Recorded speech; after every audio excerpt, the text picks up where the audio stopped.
Students can come from El Salvador and tell us about their lives, and that's very powerful.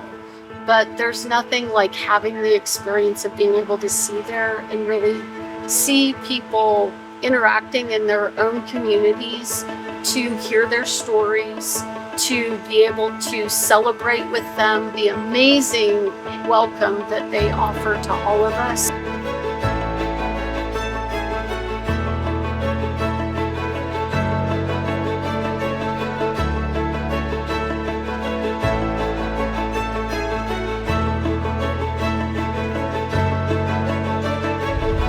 Young people, young teenagers, are not that much different from one country to the next.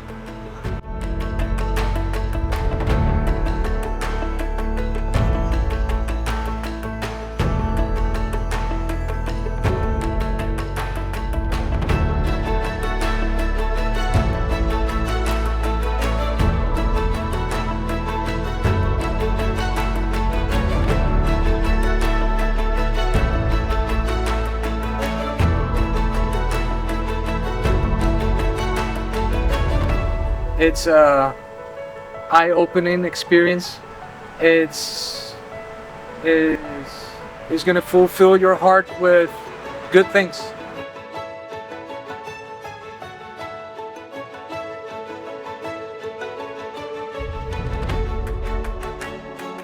Sticks with me the most was just the friendships that you all developed and the relation, like the interactions you had with the other students there.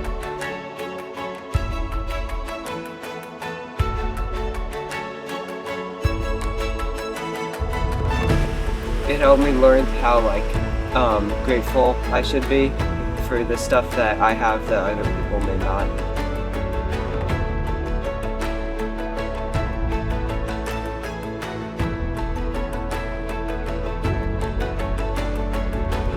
It is a great experience, great people, great food, great places. The people are so nice and they treat you so well.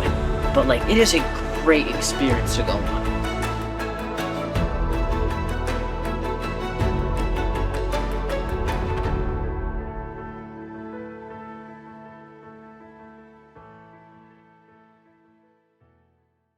My name is Jackie O'Brien, and I was one of the leaders with Ann Ira for the El Salvador Youth Trip in the spring of 2023. My name is Isaac Frenzel. I went on the 2023 El Salvador mission trip, and it was probably the best vacation I've ever taken. There's a kid who's 14, my age. His name was Diego, and I used to hang out with him the whole time we were there. And I played on his soccer team and stuff. He was really good. I have selfies with him and stuff. It was great. The friendliness and just the welcome that we got from the Salvadoran hosts, and they bought us pizza, and we all sat around. I just remember feeling very, very welcomed right off the bat. My name's Jenny Frenzel, and I went on the 2023 El Salvador trip. I think it was a super important experience, and it makes you very aware of another culture and appreciative for ours and theirs. I'm Stephanie Schweitzer, and I went on the 2023 spring trip with my son Jude, who was in 8th grade. I'm Jude Schweitzer. I went on the 2023 El Salvador mission trip. To visit El Salvador, especially with a grandchild, is special to see how that grandchild interacts with people he's never met before. And that's one of the memories that I will always cherish. Hello, my name is Antonio, and I went to the 2022-2023 El Salvador trip. I just loved how positive everyone was and how nice they were they were nice to everyone there. Just tried to make us feel welcomed. My name is Erin, and I went on the 2023 El Salvador trip with my mom, my brother, and my grandma.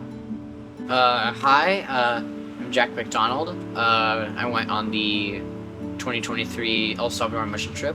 Shannon McDonald. I am Jack and Aaron's mom, and Molly, of course, too, but we're talking about El Salvador.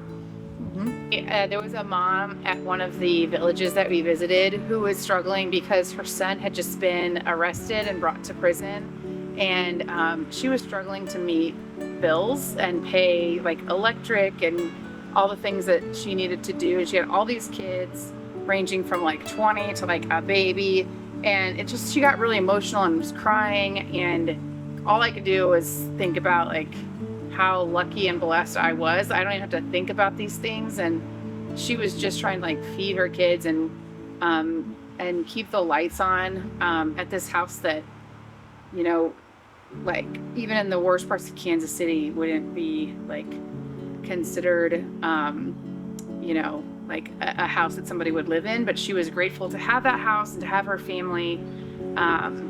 And it just put everything in perspective for me. I remember Luis. He was like the leader of the Romero community, and he was super nice and energetic.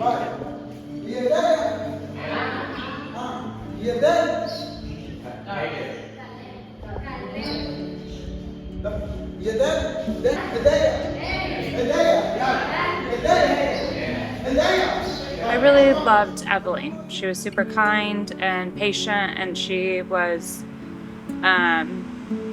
the person who translated for both sides, which was key. There's this kid, his name was Kenneth. He was right about my age. And I remember it was kind of hard communicating, but at one point we were like walking, and he pulled out his phone and got out Google Translate, and we had this entire conversation like through Google Translate, and I was like, just really good memory. And it was like a really nice kid. I liked K Chivo because I think if I remember, it meant like cool. I liked Que Chivo. Que Chivo, which is the funny little, very El Salvadoran phrase that's supposed to mean like, that's cool. But when Mr. Rojas came on the trip and said, oh, that means what little goat? That really stuck out to me was when we were all together painting the mural at the community center in the Romero community. And it was such a great project because you didn't need to have a lot of language to be able to work together and accomplish that. And I thought it was a great illustration of things that can be accomplished when we do come together. They care more about the content of someone's character than the valuables that they have. And it's helping me get into deeper conversations and like think more about people when I talk to them.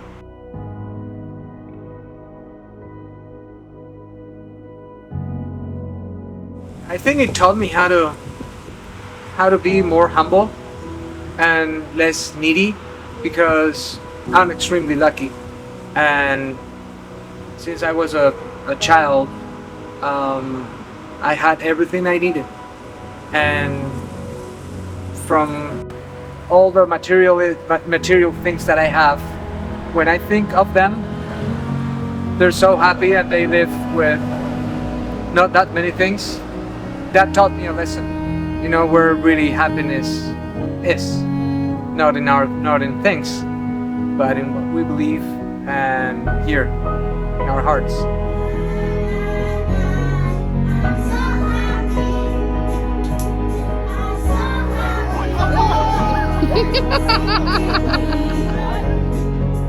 It helped me learn how to be more appreciative of things and not take things for granted.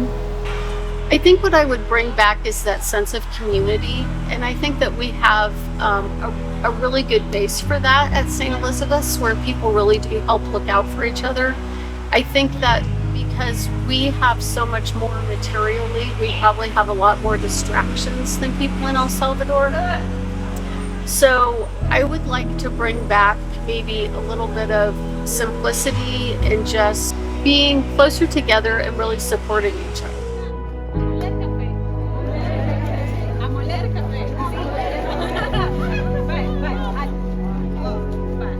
I am only one person in this world. My culture and my upbringing and my what my customs and things are is just one slice of the whole world's, you know, reality. And it's what I learned about myself is that I want more and more of that. I want to expose myself more to different cultures and different countries.